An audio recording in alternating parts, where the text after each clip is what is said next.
You're good. All right, so here we have a blower motor. This is the motor, and this is the housing. In here we have a squirrel cage, and you can see it spinning back there.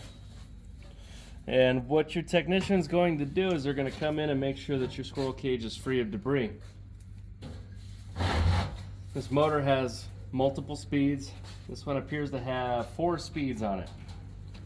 Black is usually for cooling, and blue is usually your medium high. Orange is a bit slower, and red is generally speaking the slowest, but you must verify with the wiring diagram. These 2 brown wires connect to a capacitor. This capacitor right here will have a microfarad rating. It's back here behind this strap. Generally speaking, you're looking at 7.5 to 10 microfarad.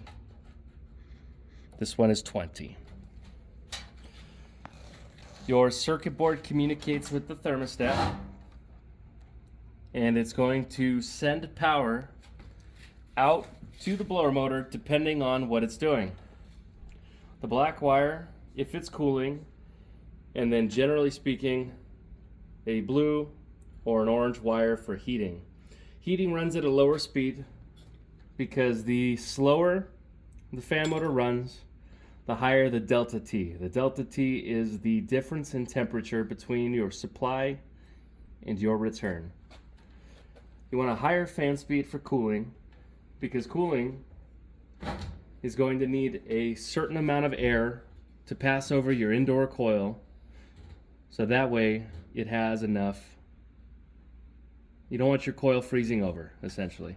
If you don't have enough air going over your coil, your indoor coil can freeze over.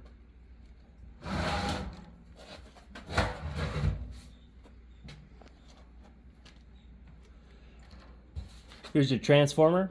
Your transformer takes 120, and out of the other end of the transformer comes 24 volts. The 24 volts is what sends power to your circuit board. Your circuit board then sends power out of the R wire to the thermostat. Your thermostat will then decide, where am I going to send that power to? If you put it in the cooling, it sends it down the Y wire back to the circuit board. Then the circuit board sends power out Y and C to your condenser. The condenser turns on and the motor starts at a high speed. If heating comes on, you have the R wire going to your thermostat. The thermostat says, okay, let's heat.